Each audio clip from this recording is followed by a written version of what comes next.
विवेक जी सवाल आपसे ये भी है कि देखिए जनता सबसे ज्यादा समझदार है, समझाने की कोशिश दोनों दलों ने की है, एनडीए ने भी की है, इंडिया ने भी की है, लेकिन जनता को समझ कितना आया है वो जनता बताएगी। समझाने वाला कौन था, ये भी तो है उसमें सवाल। नहीं, देखिए पहली तो खुशी की बात है कि कम से कम आरपी सिंह जी ने मार्क्स वर्ड बोला, रूबिका जी ने भी मार्क्स बोला।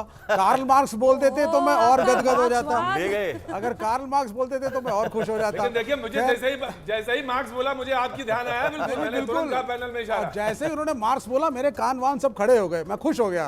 अच्छा, अब दूसरी बात है पंकज भाई से, जैसे हमारा रियली सॉरी इस वक्त एक बड़ी खबर आ रही है और खबर अरविंद केजरीवाल को लेकर है। कल दोपहर 3 बजे तिहाड़ जेल में सरेंडर करेंगे अरविंद केजरीवाल। दिल्ली की राउज एवेन्यू कोर्ट ने अंतरिम जमानत पर फैसला 5 जून तक के लिए रिजर्व कर लिया। अरविंद केजरीवाल ने मेडिकल ग्राउंड पर 7 दिनों की अंतरिम जमानत मांगी थी। तिहाड़ जाना होगा, अब कल सरेंडर करना होगा। 3 बजे सरेंडर करेंगे अरविंद केजरीवाल। बोलिए आप विवेक जी, कंप्लीट कर लीजिए। बड़ी खबर दी है अभी देखिए। अच्छा, पहली चीज तो ये पंकज जी से मेरी बात चल रही थी, जैसे ही मैंने एंटर किया था तो उसके बाद मैंने थोड़ा सा अपने सूत्र, जिनके ऊपर पंकज जी का ज्यादा विश्वास नहीं है, उनसे फोन पे बात करी। हमीरपुर की सीट मेरे दोस्त पंकज जी वो भी अटकने के चांसेस हैं। ये पहली चीज मैं आपको बता देता हूँ, ये मेरे अपने सूत्रों से मैंने अटक रही है। हाँ, तो नहीं वो क्यों, अच्छा उसका रीजन भी बता देता हूँ। उसका कारण जो मैंने पता किया मेरे सूत्रों से वो ये है कि chief minister, deputy chief minister दोनों वहीं से, उसी क्षेत्र से हैं और बहुत बड़ी ताकत अनुराग ठाकुर जी के खिलाफ कांग्रेस पार्टी ने वहां पे लगा दी है। अभी आप विषय पे रहिए ना, जरा आपसे बात है। नहीं, ये तो पंकज जी से डिस्कशन था तो मैंने बोला। रुकिए एक second. Model code of conduct प्रभु, अभी तो चुनाव चल रहे हैं ना, अभी रुक जाइए ना। आप कहां से प्रभावित कर रहे हैं? ये कार्ल मार्क्स करते करते आप उसी धारा की तरफ हमारा तो एक डिस्कशन था तो मैंने डिस्कशन ना नहीं कीजिए ना जी। अच्छा, अब जिस पे हम डिस्कशन कर रहे थे, मेरे हिसाब से देखिए इंडिया अलायंस की तरफ से अगर मैं सोचूं, मैं बोलूं जिसके साथ मेरी भावनाएं हैं, तो हम भी 400 पार बोलेंगे। लेकिन एक रियलिस्टिक बोला क्यों नहीं भाई? मैंने क्योंकि अनरियलिस्टिक बातें बोलने से, हवा क्रिएट करने से। आपने 400 बोला, आरपी सिंह हंसने लग गए। नहीं, अब वो सुन लीजिए ना। अब वो पीआर एजेंसीज बीजेपी की, उनका आईटी सेल एक हवा क्रिएट करने के लिए 400 पार जरूर बोले। ना राम मंदिर का मुद्दा रहा, ना 400 पार होगा। और मैं आपको बता देता हूँ, कांग्रेस के लिए कहा था ये। हाँ, बहुत। और मैं रियलिस्टिकली बोल रहा हूँ, एक पॉलिटिकल एनालिस्ट की तरह। मैं इंडिया अलायंस की तरह नहीं बोल रहा। कांटे की टक्कर होगी।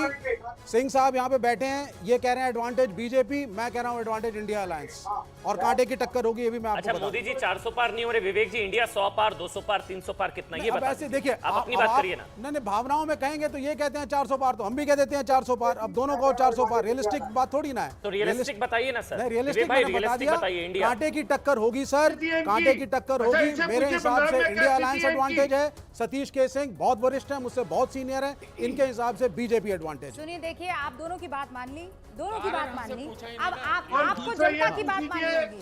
सिंह साहब रुकिए एक सेकंड, मेरे 2 और मेहमान अभी इंतजार कर रहे हैं ना।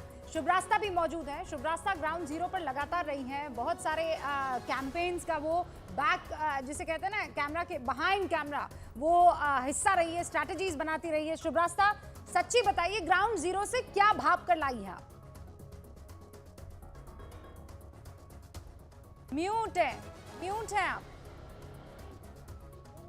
अभी मेरी आवाज जा रही है? ठीक है शुभरास्ता, अब आ रही है जी।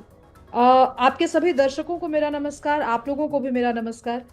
रूबिका जी, मेरा आकलन यही है कि 2019 में और 2024 में मैं कोई खास अंतर नहीं देख पा रही।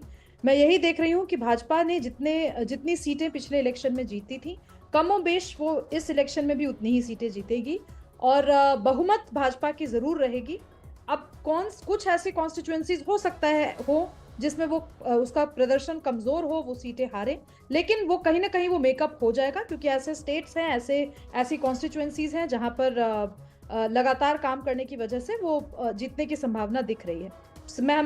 आप चाहें तो मैं स्टेट बाय स्टेट चल सकती हूँ कॉन्वर्सेशन के, लेकिन शायद वो थोड़ा लंबा हो जाएगा, इसलिए मैं इनिशियल कमेंट ब्रेक के बाद ले लीजिएगा। ब्रेक के बाद बता दीजिएगा स्टेट वाइज, तो ब्रेक का टाइम है, तो ब्रेक के बाद रास्ता जी बता दीजिएगा स्टेट वाइज। तो अभी तो बहुत लंबा सफर है, आंकड़े भी बस कुछ ही देर में आने वाले हैं। तो रूबिका जी, बिल्कुल इंतजार बस कुछ ही पलों का है और ये एग्जिट पोल का पहला जो नतीजा है 543 सीटों में से आपके पास आने लगेगा। फिलहाल जो पिछली बार का आंकड़ा था वो आपके सामने 2019 का, इन्हीं आंकड़ों को मन में बसाइए। अब 303 पार होता है कि मामला उस पार होता है।